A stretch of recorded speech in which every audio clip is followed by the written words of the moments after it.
June 6, 1944. The dark morning sky over Normandy, France. Paratroopers of the 82nd and 101st Airborne Divisions tumbled through the darkness, their parachutes snapping open above hedgerows and flooded fields. Among the equipment they carried into battle that night was a weapon that looked like it had been cobbled together in somebody's garage. Ungainly, crude, stamped from sheet metal like a cheap toy. The troops who'd been issued these strange submachine guns had taken one look and started calling them names.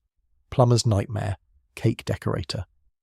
But the nickname that stuck was the one that captured its appearance most perfectly. Grease gun. The same tool mechanics used to pump lubricant into car axles.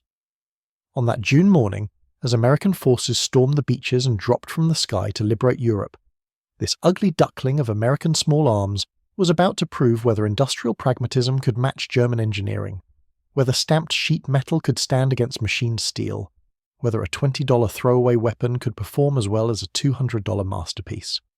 The story of how America's cheapest, ugliest submachine gun became its longest-serving is a tale of wartime desperation, Yankee ingenuity, and the brutal mathematics of industrial warfare. It's about what happens when you design a weapon not for beauty or craftsmanship, but for one thing only: getting the job done. The M3 grease gun didn't exist because anyone wanted it. It existed because America needed it, and needed it fast. By 1942, the United States was ramping up for the largest industrial mobilization in human history. Millions of men would need to be armed, and armed quickly. The problem was that America's standard submachine gun, the Thompson, was magnificent, and magnificently expensive. When the Thompson Model 1921 had first rolled off Colt's production lines back in 1921, it cost $200 per unit. In today's money, that's over $3,000 for a single weapon. More than 4 times what you'd pay a soldier for an entire month of service. The Thompson was a beautifully machined piece of equipment, featuring the Blish locking system, a cuts compensator, adjustable sights, and wood furniture carefully fitted and finished. It was also heavy, tipping the scales at over 13 pounds fully loaded. But soldiers loved it. The Thompson had earned its reputation in the Banana Wars, in the hands of FBI agents fighting gangsters, and in the trenches of the First Great War, even if it arrived too late to see much action there. By the time America entered World War II, the military had simplified the Thompson considerably. The M19-28A1 variant had stripped away some of the original's complexity, bringing the price down. First to $75 per gun, then to $45 by 1944. But even that wasn't cheap enough. And there was another problem that went beyond mere dollars. Machine tools. In July 1942, the Army Ordnance, the Army, Department faced a crisis. The precision machine tools needed to manufacture Thompsons were in desperately short supply. Those tools were needed elsewhere for building aircraft engines, tank transmissions, artillery pieces. Every Thompson submachine gun that rolled off the line represented machine tool time that couldn't be spent on other critical war material. Colonel René Studler of the Ordnance Department understood the mathematics of total war. America didn't need the best submachine gun. It needed a good enough submachine gun that could be produced in unlimited quantities without tying up critical manufacturing resources. He'd been watching what the Europeans were doing. The Germans had their MP40, the machine pistol that armed squad leaders and paratroopers across both fronts. It used stamped metal parts and was relatively simple to produce. The British had gone even further with the Sten gun. The Sten was so simple, so crude, that Polish resistance fighters were literally building copies in basement workshops under the noses of German occupation forces. The British were stamping out Stens for about $10 each. Sure, they jammed occasionally. Sure, they sometimes fired when you didn't want them to, but they worked well enough to kill Germans, and that's what mattered. On February 6, 1941, Studler released specifications for America's answer to the Sten and the MP40. The requirements were straightforward. The new submachine gun needed to be sturdy and reliable. It needed to be manufactured rapidly and inexpensively, without using critical wartime materials or machine tools. It had to fire the standard 45 ACP cartridge, the same ammunition as the Thompson and the M19-111 pistol. Rate of fire couldn't exceed 500 rounds per minute to conserve ammunition and improve controllability. And it had to achieve 90 hits out of 100 shots on a 6-foot target at 50 yards when fired from a standing position. Originally, the specs called for both full automatic and semi-automatic fire, but that requirement was dropped when engineers realised an automatic-only gun was far simpler to produce. The man tasked with designing this weapon was George Hyde. Born Georg Hyder in Germany in 1888, Hyde had worked as a machinist and weapons designer for the German Empire during the First World War before immigrating to America in 1926. He'd anglicised his name and spent years working for high-end gunsmiths like Griffin and Howe before landing at General Motors' Inland Division. Hyde had already designed several military firearms, including the Hyde Model 35 and a weapon briefly adopted as the M2 submachine gun. The M2 had been selected in April 1942, but it proved too complex for wartime mass production. The Army needed simpler, much simpler. Working with Frederick Sampson, Inland Division's chief engineer, Hyde started from scratch. His first prototype, designated the T-15, featured all metal construction and a sliding wire, stock. When the semi-automatic requirement was dropped, Hyde revised his design. The result was the T-20. 5 pre-production T-20s were hastily fabricated and shipped to Aberdeen Proving Ground in November 1942. Representatives from the Infantry Board, Airborne Command and Armoured Forces Board put the weapons through brutal testing. They fired thousands of rounds. They dunked them in mud. They dropped them from trucks. They left them out in the rain. The consensus was remarkable. The T-20 was superior in all respects to every comparable foreign weapon. On December 24, 1942, less than 4 months after work began, the Ordnance Department formally recommended adoption. Official approval came on January 11, 1943. The new weapon was designated the United States Submachine Gun, caliber .45 M3. The manufacturing contract for 300,000 units went not to a firearms company, but to the Guide Lamp division of General Motors Corporation. Guide Lamp, based in Anderson, Indiana, normally manufactured automobile headlight assemblies. They'd just finished producing 1 million FP-45 Liberator pistols, another George Hyde design intended for resistance fighters. Single-shot weapons so simple they could be made for just over $2 each. Now they were about to tackle something considerably more complex. The M3's design philosophy was revolutionary for American military firearms. Only 2 major components, the bolt and barrel, required costly precision machining. Almost everything else was stamped or pressed from sheet metal, then welded or riveted together. The receiver consisted of 2 sheet metal halves welded to form a cylinder. The trigger was stamped metal. The rear sight was stamped metal. Even the distinctive cocking handle on the right side of the weapon was a stamped assembly. The whole thing weighed just over 8 pounds empty, nearly 5 pounds lighter than a Thompson. It measured 22.8 inches with the wire stock collapsed, 29.8 inches extended. The magazine held 30 rounds of 45 ACP ammunition. The barrel was only 8 inches long, threaded at the front to accept a knurled cap that retained it in place. To field strip the M3, you unscrewed that cap, and the barrel, bolt and mainsprings could be removed. No tools required.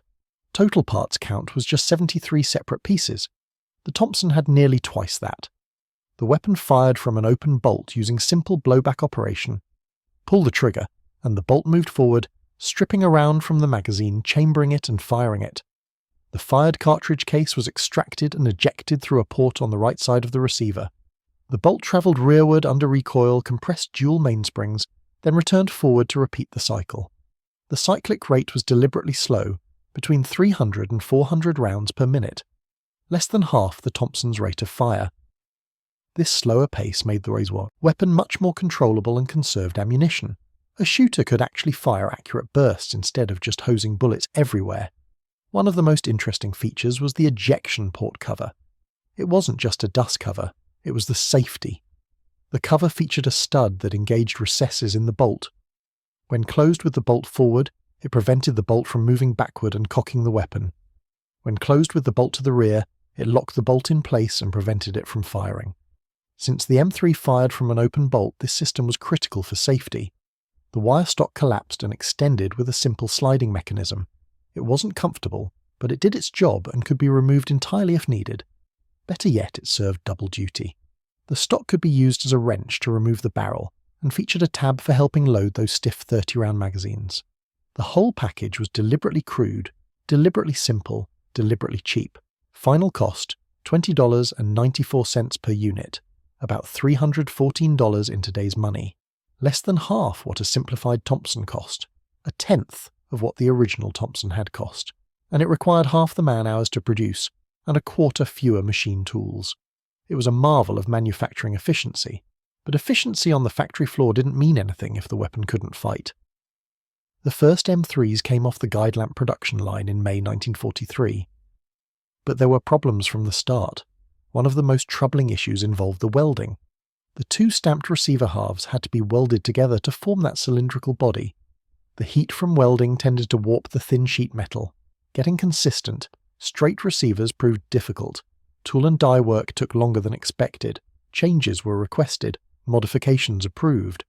By July 1943, only 900 M3s had been produced, far short of the 20,000 originally projected. Contracts for additional Thompson submachine guns continued. The Army couldn't wait.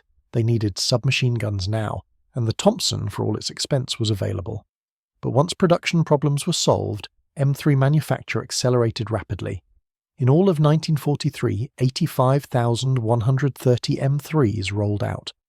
In 1944, 343,372. The flood of cheap, simple submachine guns had begun. Where would they go?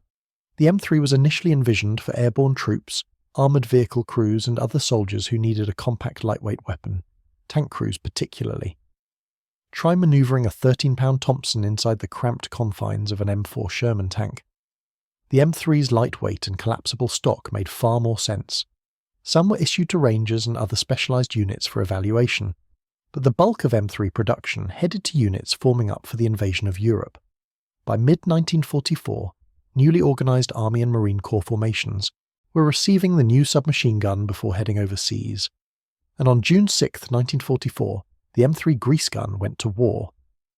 Paratroopers of the 82nd and 101st Airborne Divisions carried them into Normandy. Some jumped with them, some landed in gliders. Their reactions were decidedly mixed. Don Burgett of the 101st Airborne called it a piece of junk. Most of the 82nd's troopers preferred to keep their trusty Thompsons if given a choice. The grease gun just looked wrong. It looked cheap. It looked like something you'd find in a scrap heap. How could this stamped metal toy stand up to German weapons? But some men saw its advantages immediately. The M3 didn't need to be disassembled before a parachute jump. You could leap out of a C-47 with it ready to go, land and start shooting. It was light. After humping a Thompson through training, that 5-pound weight difference felt like a gift. And when the bullets started flying, when men found themselves in close quarters, combat in hedgerows and villages and farmhouses, something interesting happened. The ugly gun worked. Private D. Eberhardt of Company Warm, 242nd Infantry Regiment, 42nd Infantry Division, trained on the grease gun that summer at Camp Gruber, Oklahoma. He and his fellow infantrymen, he later recalled, held it in mild contempt. They considered the M3 a cheap knockoff of the German MP40, but others found it to be an accurate, reliable weapon that held up well under the rigours of battle. An Army Combat Observations report dated February 5, 1945, documented what small unit leaders in the 99th Infantry Division thought of their new close combat firearm. The M3 submachine gun is the best weapon we use for patrolling. It can be put into action quickly and at short ranges is accurate and powerful. The 45 ACP cartridge hit hard. Really hard. Unlike the 9mm rounds used by the German MP40 or the British Sten, the chunky 45 caliber slug delivered massive stopping power.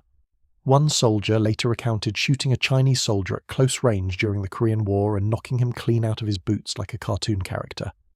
The slow rate of fire, initially seen as a weakness, proved to be an advantage.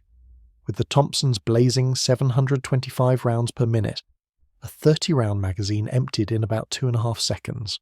Blink and you were out of ammo. The M3's sedate 400 rounds per minute meant that same magazine lasted nearly 5 seconds. Doesn't sound like much, but in combat, that extra time mattered enormously. You could stay in the fight longer before reloading. The deliberate pace also made the weapon far more controllable. The Thompson climbed viciously under full automatic fire, sending bullets skyward unless you fought to keep the muzzle down. The grease gun fired in a straight line, Its straight blowback action and slower rate combined with that heavy bolt to produce almost no muzzle climb. You could actually aim it during sustained fire. Reliability was proving impressive too. The simple blowback mechanism had very few parts to break. The open bolt design meant no complex feed mechanisms. As long as you kept it reasonably clean, it just worked. But the M3 wasn't perfect. Problems emerged as weapons saw combat and training use. The biggest issue involved that cocking handle on the right side of the receiver. It was a ratchet mechanism designed to push the heavy bolt rearward against the mainsprings. You'd crank it like you were winding a watch, and with each rotation the PAL would push the bolt back until it locked. It was clever. It was also fragile. In early 1944, complaints started flooding in from training camps. The cocking handles were breaking.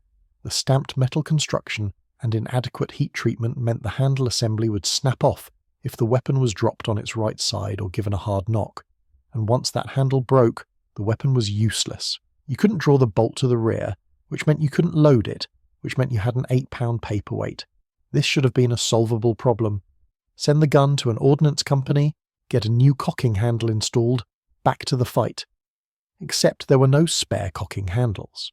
In the rush to get the M3 into production, the Army had designated it as disposable. When something broke, you weren't supposed to fix it. You were supposed to throw it away and draw a new one. This disposable philosophy might have made sense to procurement officers sitting in Washington, but it made zero sense to infantrymen fighting in France.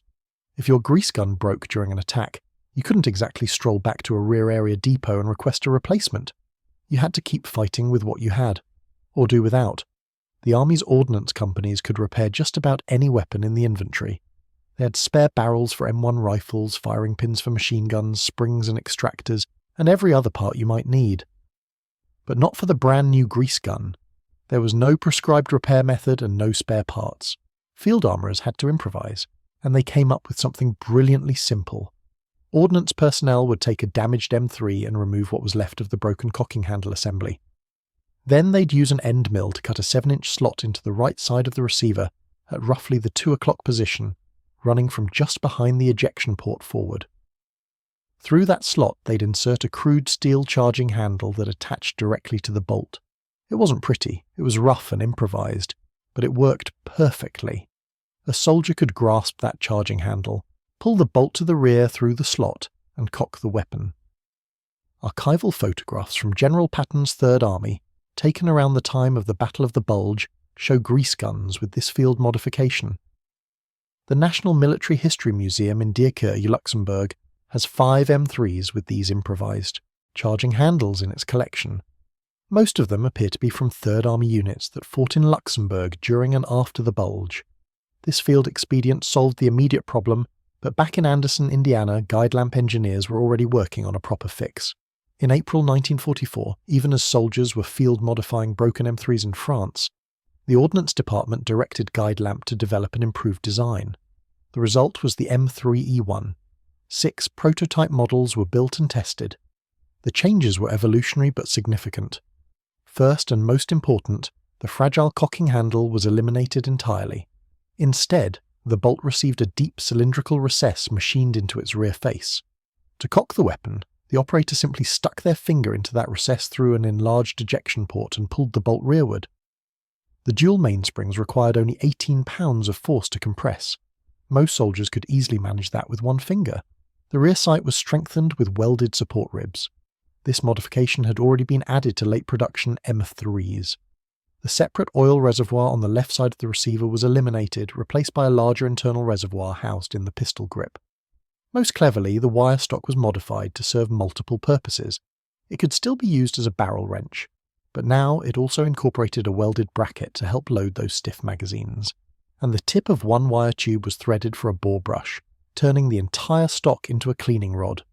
After testing, the M3E1 was found satisfactory.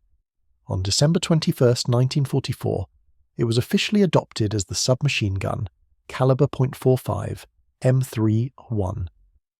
Ironically, this was the exact same time that field-modified M3s were fighting German forces 4,000 miles away in the Ardennes forest during the Battle of the Bulge. Production of the original M3 was reclassified as limited standard, meaning no new ones would be manufactured, but those already in service would remain in use. The M3A1 began rolling off the production line immediately, but the war in Europe was nearly over. Only 15,469 M3A1s were produced before Germany surrendered in May 1945. The vast majority of grease guns used in World War II were the original M3 variant, with all its quirks and weaknesses. So how did it actually perform in combat? The answer is complicated.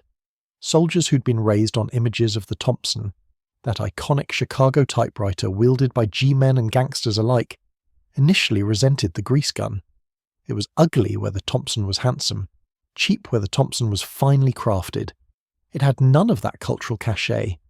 But combat has a way of stripping away prejudices. What matters in a firefight isn't how pretty your weapon looks, it's whether it fires when you pull the trigger and hits what you pointed at, and by those criteria, the M3 delivered. One soldier later described his experience with the weapon. "I hated that gun when they gave it to me. It wasn't as sharp looking as my Thompson and looked like a leftover from the parts locker. But when I needed it, that gun never let me down. I didn't clean it in combat, I just loaded it and dragged it through the mud and it kept shooting."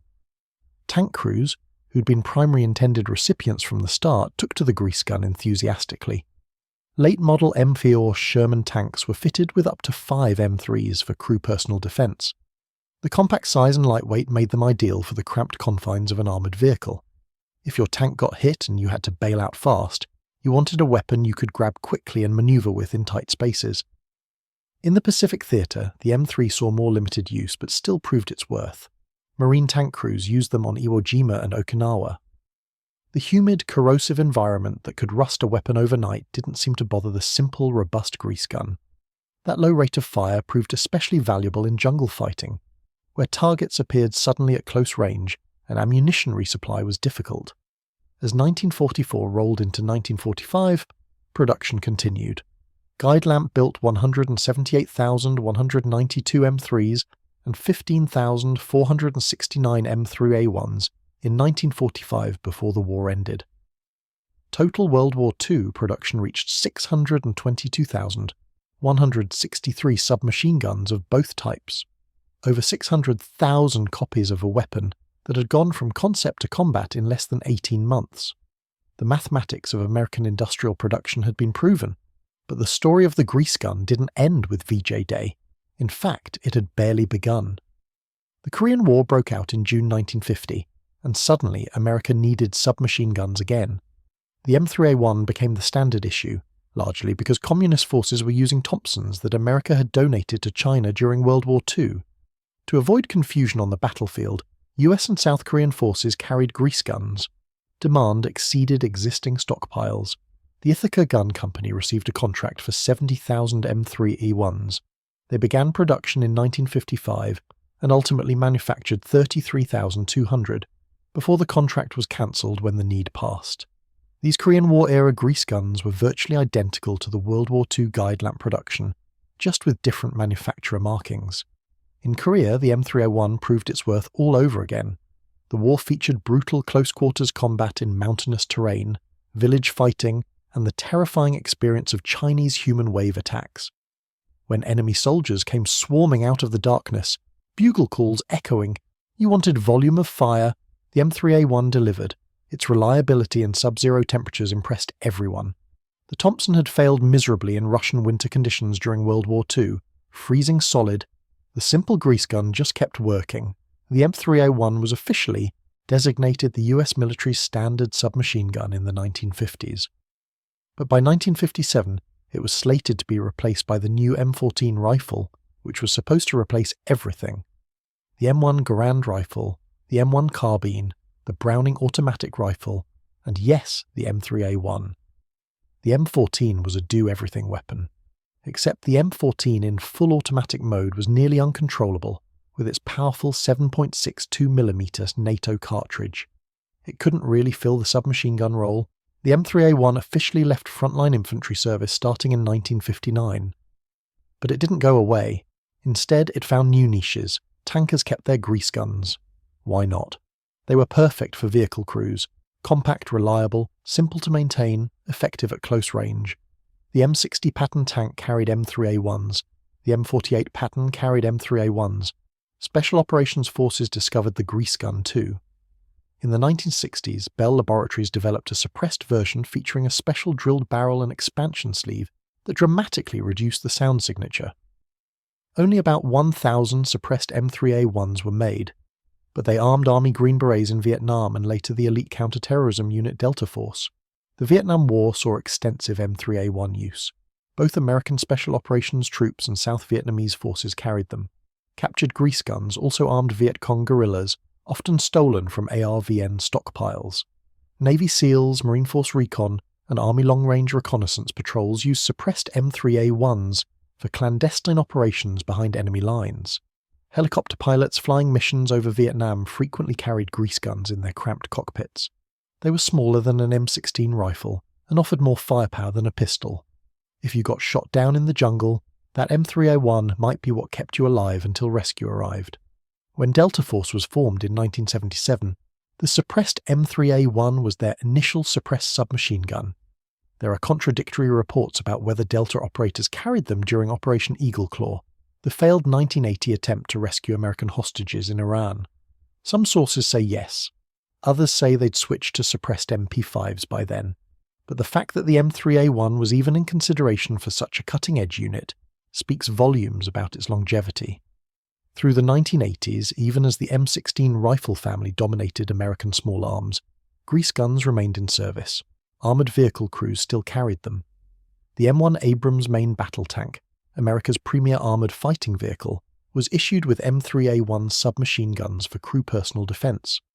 During Operation Desert Storm in 1991, American tank crews rolled into Iraq carrying M3A1s.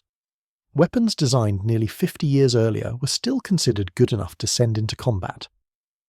The M3A1 was finally officially withdrawn from US military service in the 1990s. Some sources cite 1992 as the end date, others extend it a bit further. Either way, the grease gun had served for half a century. From D-Day to desert, storm, from open bolt-stamped metal to modern composite firearms, the M3A1 outlasted the Thompson it replaced. It outlasted the M14 rifle that was supposed to replace it. It served longer than any other submachine gun in American military history. Why? What made this crude, ugly, cheap weapon so enduring? The answer lies in its very simplicity. The M3A1 had so few parts that there was almost nothing to break. The open bolt design was inherently reliable. The blowback action required no gas systems or complex mechanisms. It was easy to maintain even for soldiers with minimal training. The wire stock doubled as cleaning rod and tools. The 45 ACP cartridge provided stopping power that 9mm weapons couldn't match. The slow rate of fire conserved ammunition and made the weapon controllable. It was light enough to carry all day but heavy enough to remain stable when firing. It worked in Arctic cold and tropical heat. It functioned covered in mud or soaked in salt water. You could neglect it, abuse it, drop it, drag it through the dirt, and it would still fire when you needed it. And perhaps most important in military logistics, it was cheap. The Army could afford to issue them widely, to put them in vehicles, to distribute them to support troops who needed personal defense weapons but wouldn't receive extensive training.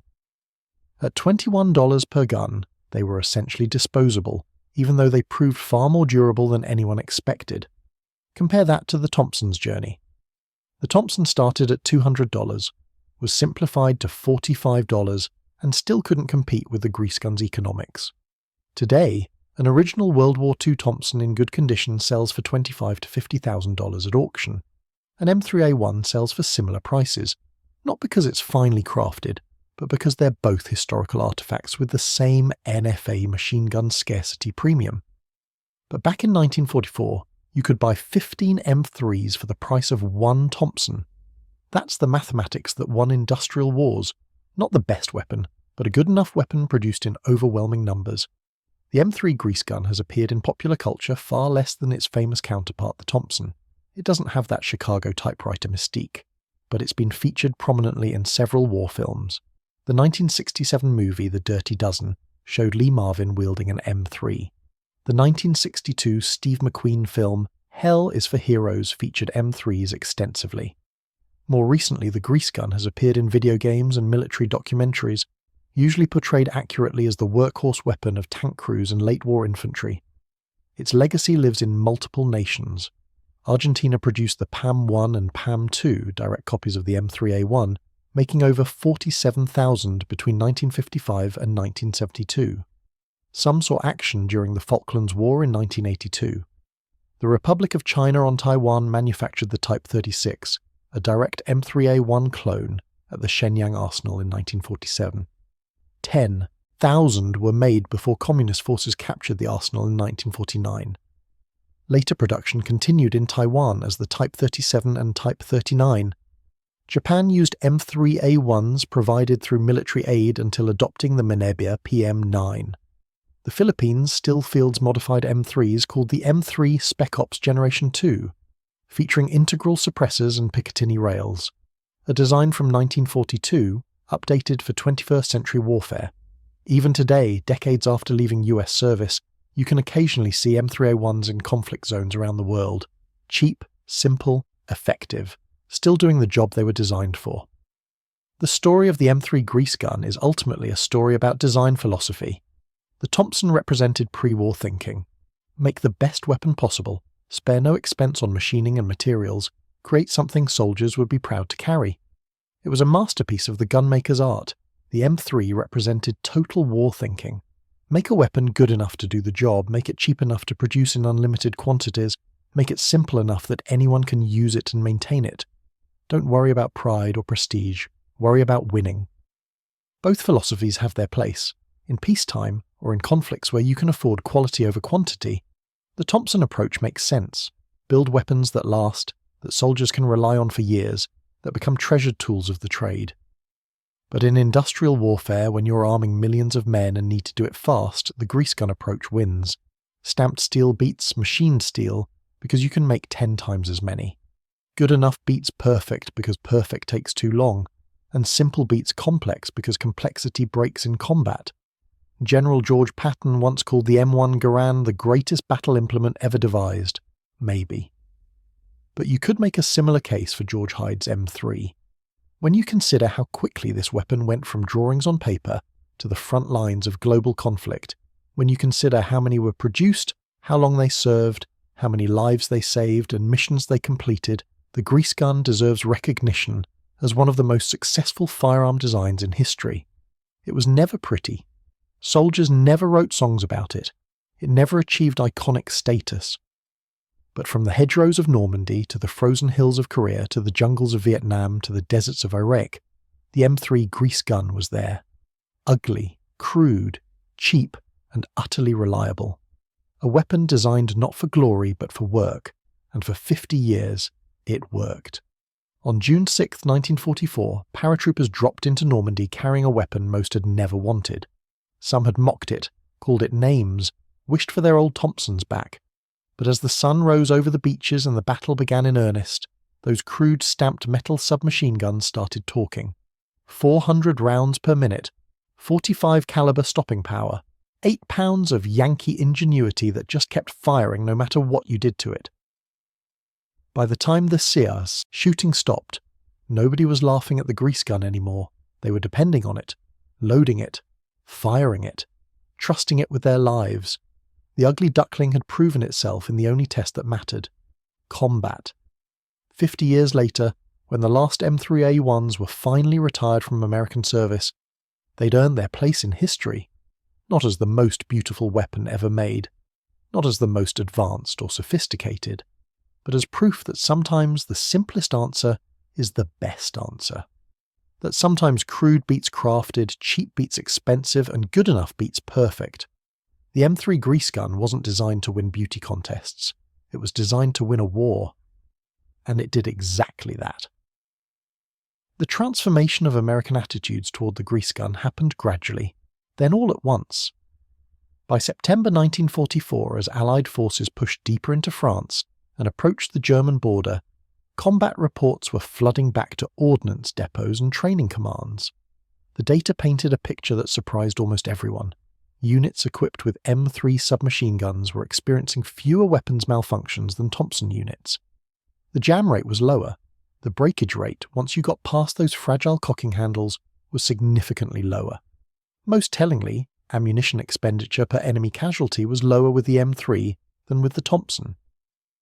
That slower rate of fire, initially seen as a liability, was actually making soldiers more effective. They weren't wasting rounds, they were aiming. First Lieutenant James Hendricks of the 2nd Armoured Division wrote in his after-action report from November 1944 that his tank crews preferred the M3 to any other personal defence weapon. Quote, "The weapon is light enough to manoeuvre inside the vehicle, powerful enough to stop enemy infantry, and reliable enough that we trust our lives to it." During the Battle of the Bulge in December 1944 and January 1945, when German forces launched their desperate Ardennes offensive, the M3 faced perhaps its most severe test. Temperatures plunged below zero. Snow and ice covered everything. Weapons that had functioned perfectly in milder weather started freezing up. The M1 Garand rifle, America's primary infantry weapon, occasionally had problems with moisture freezing in the gas system. The Browning automatic rifle experienced similar issues, but the simple blowback M3, with no gas system to freeze and minimal moving parts, just kept working. Staff Sergeant Vernon McGarity of the 4th Infantry Division earned the Medal of Honor during fighting near Mulheim, Germany, in December 1944. His citation describes him fighting off German attacks with a variety of weapons, including a grease gun he picked up from a fallen tanker. McGarity used the M3 to kill multiple German soldiers at close range when his rifle jammed during the action. The weapon's reliability under the worst possible conditions contributed to his survival and the success of his defensive stand. By early 1945, as American forces crossed the Rhine and pushed into Germany itself, the M3 and M3A1 were becoming increasingly common in frontline units, not just with tankers and specialized troops, but with regular infantry who'd acquired them through various means. Some were traded from tank crews, some were picked up from casualties, some were simply preferred over issued weapons and nobody bothered to make the soldiers turn them in. Captain Charles MacDonald, commanding a rifle company in the 2nd Infantry Division, wrote about this phenomenon in his memoir Company Commander. He noted that by March 1945, almost every squad in his company had at least one man carrying a grease gun instead of his issued weapon. The soldiers, MacDonald wrote, had figured out what the army was still learning. That in the close quarters fighting of urban combat and forest warfare, the M3 was often more useful than a rifle. The weapon excelled in exactly the kind of fighting that characterized the final months of the European War. House-to-house combat in German cities, clearing bunkers and pillboxes along the Siegfried Line, fighting through dense forests where engagement ranges rarely exceeded 50 yards. In these environments, the M1 Garand's 800-yard effective range didn't matter. What mattered was hitting hard at close range, and the 45 ACP delivered. What mattered was quick handling in tight spaces, and the compact M3 delivered.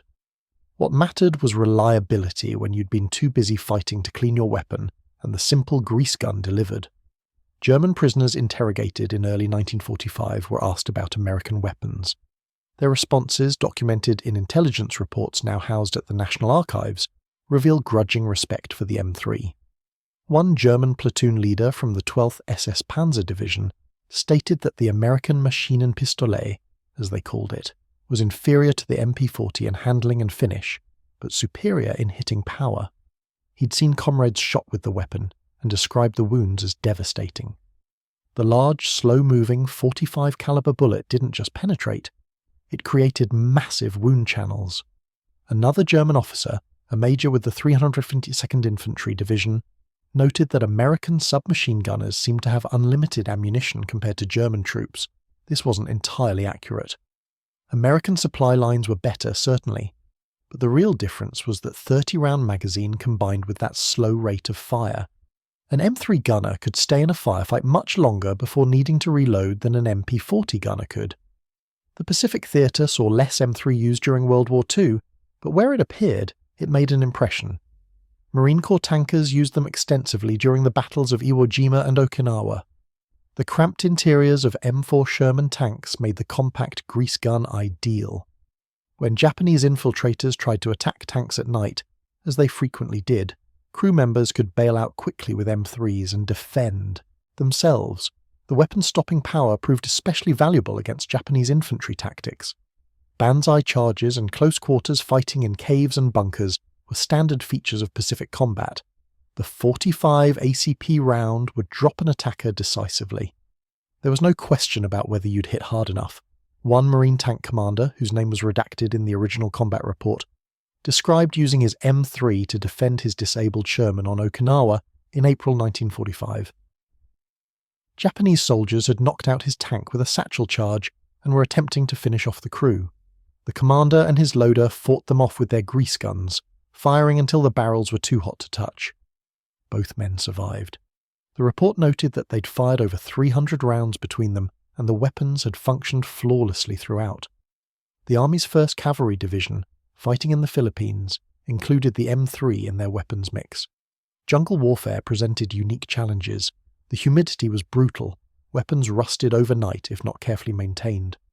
The thick vegetation meant most firefights happened at ranges under 30 yards. Soldiers needed weapons that were compact enough to maneuver through dense foliage, powerful enough to penetrate the vegetation, and reliable enough to function in 90% humidity. The M3 checked all those boxes. Its stamped steel construction didn't rust significantly faster than machined steel, and the simple design meant rust that did form rarely affected function. The open bolt design meant crud and debris could fall out through the ejection port rather than accumulating inside the action, and that big slow bullet pushed through jungle foliage better than high-velocity rifle rounds, which could be deflected by leaves and branches. As World War II ended in August 1945, the US military began taking stock. The war had been won. American industrial production had overwhelmed the Axis powers. But now came peacetime, and peacetime meant budgets and cost accounting and hard questions about which weapons to keep. The Thompson submachine gun, that beautiful, expensive, heavy icon of American martial might, was done. Production had already ceased. Existing stocks would be maintained for a while, but no more would be made. The M1 Garand rifle would remain the standard infantry weapon, the Browning automatic rifle would remain the squad automatic weapon, and the M3A1 grease gun would become the standard US military submachine gun. Not because it was the best submachine gun in the world. By 1945, there were arguably better designs out there. The German MP40 had better ergonomics. The British Sten was even cheaper. The Soviet PPS-841 had a higher capacity drum magazine. But the M3A1 was good enough, it was American, and there were hundreds of thousands of them already in the inventory. That was enough. The immediate post-war years saw the M3A1 settle into its niche. Armoured vehicle crews became its primary users. Tank warfare doctrine assumed that if your tank was disabled or destroyed, the crew needed to fight their way out on foot. A rifle was too long to easily manoeuvre inside a tank. A pistol didn't provide enough firepower. The M3A1 was perfect. Compact enough to store inside the vehicle without taking up critical space. Powerful enough to fight effectively if needed. Simple enough that tankers who spent most of their training time learning gunnery and driving could still maintain it. The M47 Patton tank, which entered service in 1952, was designed with storage racks for M3A1 submachine guns. The M48 Patton that followed included similar provisions. Even as the Army began transitioning to more modern small arms, the grease gun remained standard equipment for armour crews. When the Korean War exploded in June 1950, American forces suddenly needed every weapon they could get. The North Korean invasion caught US forces in the region badly understrength and poorly equipped. The first American troops thrown into combat, Task Force Smith in July 1950, were a hodgepodge of occupation forces from Japan with limited heavy weapons and mixed small arms. As reinforcements poured into Korea, they brought M3A1s with them. The nature of Korean War combat made submachine guns valuable. Much of the fighting occurred in mountainous terrain where long-range engagements were difficult. Villages and towns changed hands repeatedly, necessitating urban combat skills. And Chinese intervention in November 1950 brought human wave attacks where volume of fire mattered enormously. The M3A1 earned its keep during the brutal fighting of that first winter. When Chinese forces surrounded American and UN troops at the Chosin Reservoir in November and December 1950, temperatures dropped to 30 below zero. Weapons froze, men froze. The Marines and Army troops fighting their way out faced some of the worst combat conditions imaginable. The M3A1 functioned when more complex weapons failed. There are documented accounts of Marines using grease guns during the Chosin breakout, firing them in temperatures so cold that the metal burned exposed skin. The weapons kept working.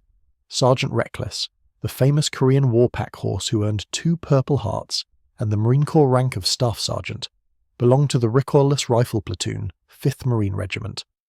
Her handler, Staff Sergeant Joseph Latham, carried an M3A1. When Chinese forces attacked Marine positions, Latham defended both himself and Reckless with that grease gun, fighting off attackers while reloading ammunition onto the horse. Both survived the war. The weapon saved both their lives on multiple occasions. Chinese forces captured significant numbers of M3A1s during the Korean War, either from overrun positions or from South Korean units. These captured grease guns were turned against UN forces, joining the mix of American, Soviet, Japanese and Chinese weapons that characterized the conflict. Communist forces particularly valued the M3A1's reliability and stopping power. After the Korean armistice in 1953, military analysts studied weapons performance throughout the conflict. The M3A1 received generally positive marks. It had functioned well in extreme cold, performed adequately in combat and proven reliable. But there were criticisms. The 30-round magazine was considered inadequate compared to weapons like the Soviet PPS-41 with its 71-round drum. The lack of a semi-automatic fire option meant ammunition could be wasted. The wire stock, while functional, wasn't comfortable and didn't provide a solid cheek weld, and the weapon was still seen as crude and ugly by soldiers who cared about such things. These criticisms fed into development programs for new submachine guns that would ultimately lead nowhere for decades. The military tested numerous designs through the 1950s and 60s. None proved significantly better than the M3A1 in the roles where it was actually used. Tankers didn't need a better submachine gun. They needed something compact and reliable. The M3A1 was both. Vehicle crews didn't need more features. They needed something simple. The M3A1 was that. The 1957 adoption of the M14 rifle was supposed to make submachine guns obsolete. The M14 could fire in fully automatic mode, theoretically providing the firepower of a submachine gun with the range of a rifle. In practice, the M14 in full auto was nearly uncontrollable. The powerful 7.62mm NATO cartridge generated fierce recoil. Soldiers would pull the trigger and the muzzle would climb skyward, spraying bullets everywhere except at the target. The M14 was an excellent rifle. It was a terrible submachine gun, so the M3A1 stayed in service, officially removed from infantry units, but remaining with armor crews and various specialized roles. When American involvement in Vietnam escalated in the mid-1960s, the grease gun went back to war. Special Operations Forces discovered it had unique advantages for clandestine work. The suppressed M3A1 variant, developed earlier but produced in limited numbers, was perfect for covert operations. Army Special Forces, Navy SEALs, and Marine Force Recon used suppressed grease guns for ambushes, prisoner snatches, and reconnaissance missions where noise discipline was critical. The suppressor was a Bell Laboratories design that used a drilled barrel and expansion sleeve. Unlike movie suppressors that make guns whisper quiet, the M3A1 suppressor reduced the sound to something like a loud cough, still audible but not recognizable as gunfire from a distance. In the jungle, where sound traveled strangely and identification was difficult, this could mean the difference between a successful mission and getting compromised.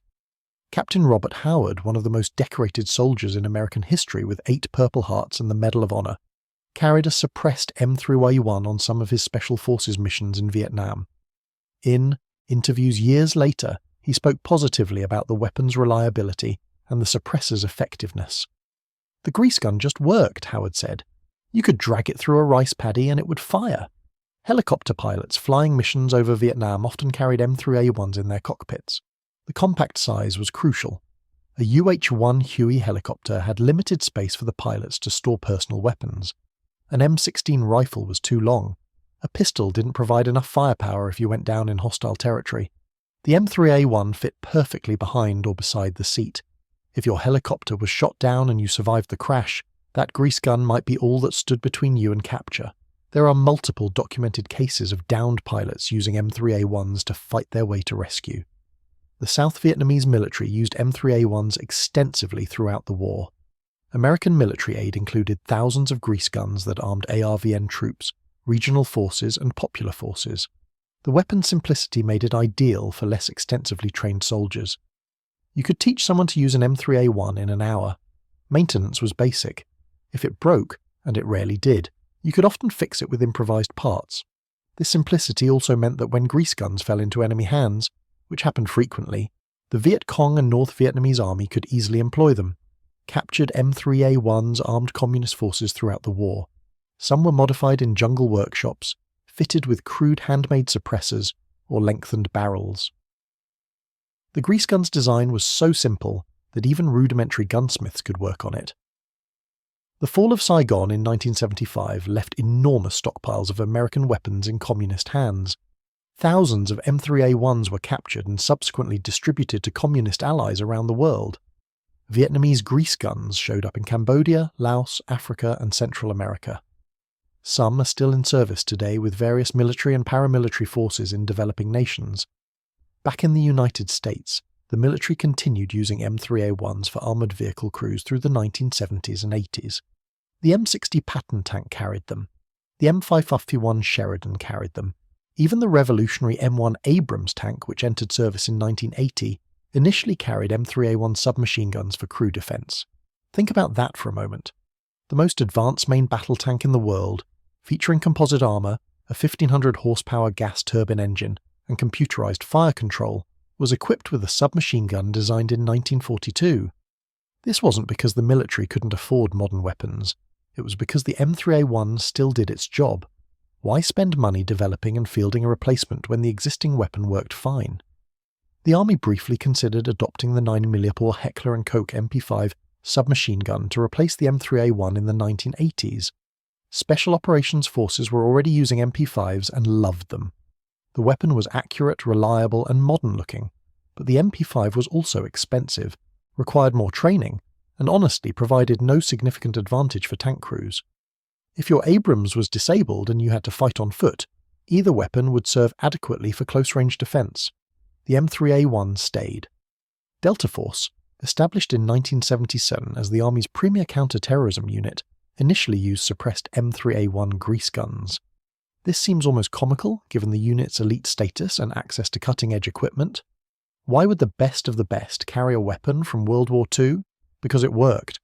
The suppressed M3A1 was reliable, quiet enough for covert work, and packed serious stopping power with 45 ACP ammunition. Delta operators are famously pragmatic about weapons. They use what works, regardless of age or appearance. Eventually Delta transitioned to suppressed MP5s and other modern weapons, but the fact that they considered the M3A1 suitable for their missions speaks volumes. Throughout the 1980s, as the M16A2 became the standard US military rifle, and 9 Milosira pistols replaced the venerable M1911, the grease gun soldiered on. It remained standard issue for armoured vehicle crews. M2 and M3 Bradley fighting vehicles carried them. Armoured personnel carriers carried them. Every tank and armoured vehicle in the inventory had provisions for storing M3A1s. The first Gulf War in 1991 marked the grease gun's final major combat deployment with US forces. American armour units that rolled into Iraq and Kuwait to liberate the country from Iraqi occupation carried M3A1s. Tank commanders had them. Armoured cavalry scouts had them. They were there, ready if needed, as American armour demolished the Iraqi army in 100 hours of ground combat. In practice, the tank warfare of Desert Storm rarely required crews to dismount and fight on foot. American armour dominated so completely that Iraqi tanks were destroyed at long range, often before they could return fire. The M3A1s mostly stayed in their storage racks, but they were there. After Desert Storm, the military finally decided it was time to retire the M3A1. Not because it had failed, not because it was worn out, simply because it was 50 years old and replacement parts were becoming difficult to source.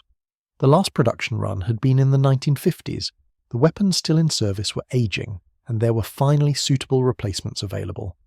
The M4 carbine, a shortened version of the M16 rifle, provided compact firepower for vehicle crews. The M9 Beretta pistol provided adequate personal defence. The combination could replace the grease gun. Official retirement came in 1992, though some sources list dates as late as 1997 depending on how you define service. Either way, approximately 50 years of continuous military use came to an end. The M3A1 had served longer than any other submachine gun in American history. It had fought in World War II, Korea, Vietnam, and the Gulf War. It had armed infantry, tankers, paratroopers, pilots, sailors, marines, and special operators. It had been derided, dismissed, mocked, and underestimated, and it had outlasted everything. Even in retirement, the M3A1's story continued. Thousands of them went into long-term storage at military depots. Others were transferred to Allied nations through military aid programs. Some were sold as surplus, though fully automatic examples required extensive paperwork under the National Firearms Act. The M3A1's influence extended far beyond American service. Argentina's PAM series were virtual copies. These weapons served Argentine forces from the 1950s through the 1990s. During the 1982 Falklands War, Argentine forces used PAM submachine guns against British troops. The British, ironically, were using Sterling submachine guns that owed considerable design debt to the Sten, which had influenced the M3's development. It was a circle of influence spanning 40 years and multiple continents. Taiwan's Type 36, Type 37, and Type 39 submachine guns were M3A1 copies produced locally. Some included minor modifications like different stocks or sights, but the core design remained George Hyde's simple blowback mechanism. These weapons served with Taiwanese forces for decades. The Philippines took the M3A1 design and modernized it for 21st century use. The M3 Spec Ops Generation 2 features an integral suppressor, Picatinny rails for mounting optics and lights, and updated furniture. But underneath the modern accessories, it's still fundamentally a grease gun. The same basic mechanism, the same caliber, the same design philosophy of simplicity and reliability. Other nations used American-supplied M3A1s for decades. Portugal used them until the 1980s. Greece received them through military aid. Turkey armed some units with them. Venezuela bought surplus examples. Chile used them. The list goes on. The M3A1 spread around the world, and many remain in service today with police, paramilitary, and military forces in developing nations. You can still see them occasionally in news footage from conflict zones. Old, battered, but still functional. Collectors prize original M3 and M3A1 submachine guns. An early war guide lamp produced M3 with the original cocking handle can sell for $15,000 to $25,000, though prices vary wildly depending on condition and provenance. An M3A1 in excellent condition commands similar prices. The suppressed models, when they appear at auction, can fetch $50,000 or more due to their rarity. Museums around the world display grease guns in their military collections. The National World War II Museum in New Orleans has several. The National Firearms Museum at NRA headquarters in Fairfax, Virginia, features multiple variants. The Smithsonian has them in storage. Every major military museum in America includes the M3 in its exhibits, because despite its humble origins and ungainly appearance, the grease gun is an important piece of American military history. The M3's legacy isn't about specifications or performance metrics, it's about design philosophy. It represents a fundamental shift in American military procurement thinking. Before the M3, American weapons were generally overbuilt, over-engineered, and expensive. The Springfield 1903 rifle was a masterpiece of machining. The M1 Garand was revolutionary but complex. The Thompson was beautiful. All of them required skilled workers, precision machine tools, and considerable production time. The M3 proved you could make something crude that worked just as well. That stamped sheet metal could serve as effectively as carefully machined parts, that soldiers would accept and even prefer simple, reliable weapons over fancy ones. This philosophy influenced subsequent American weapons development. The M16 rifle, adopted in the 1960s, used lightweight aluminum and plastics. It was controversial initially, but it proved that modern materials and simplified manufacturing could produce effective weapons. The M9 Beretta pistol that replaced the 1911 used modern production methods. Today's military rifles use polymer furniture and modular designs that would have been unthinkable before World War II. The M3 grease gun opened the door to that thinking. It proved that American industry could build weapons the same way it built automobiles, with interchangeable parts, assembly line production, and designs optimized for manufacturing rather than craftsmanship. The men who carried M3 grease guns in combat are dying now. World War II veterans are in their late 90s or older. Korean War veterans are in their 80s and 90s. Vietnam veterans are in their 70s and 80s. Soon there will be no one left who carried that ugly, crude submachine gun into battle. but the weapons story lives on in military museums, in collectors' safes, in historical research, and in the memories of those who were there. The paratroopers who jumped into Normandy carrying them, the tankers who trusted them to defend disabled vehicles, the special operators who used suppressed versions in the jungles of Vietnam, the Marines who fought at Chosin with frozen fingers wrapped around stamped steel receivers. They all have stories about the grease gun. Most aren't dramatic. Most are simple acknowledgements that the weapon worked when it needed to, that it was reliable, that it served its purpose, and sometimes, in warfare, that's the highest praise a weapon can receive. George Hyde died in 1963 at age 75, the German immigrant who designed weapons for the Kaiser, then came to America and designed weapons to fight Germany. Didn't live to see his most famous creations serve in Vietnam, but he lived long enough to see the M3A1 become standard issue, to see it prove itself in 2 wars, to know that his simple, crude design had succeeded beyond anyone's expectations. Frederick Sampson, who'd worked with Hyde at Guide Lamp to engineer the M3 for mass production, lived until 1985. He saw the weapon serve for 40 years. In interviews, Sampson always spoke modestly about the M3. It was just a job, he'd say. We had a problem to solve and we solved it. That modesty characterized everyone involved with the grease gun, from the designers to the factory workers to the soldiers who carried them. Nobody made grand claims, nobody boasted, they just did their jobs. And sometimes that's what makes something truly great. Not fanfare or fame, but quiet competence over decades. The M3 grease gun was never the best submachine gun ever made. It wasn't the most accurate, it wasn't the most advanced, it wasn't the lightest or the fastest firing or the longest ranged. It was just good enough for 50 years, across 4 major wars and countless smaller conflicts, in every climate and environment imaginable. From Normandy to Pusan to Saigon to Kuwait City, from the freezing Ardennes to the steaming Vietnamese jungle to the scorching Iraqi desert. In the hands of paratroopers and tankers, pilots and special operators, American soldiers and Allied forces around the world. The ugly, crude, cheap grease gun just kept working. And in the end, that mattered more than anything else.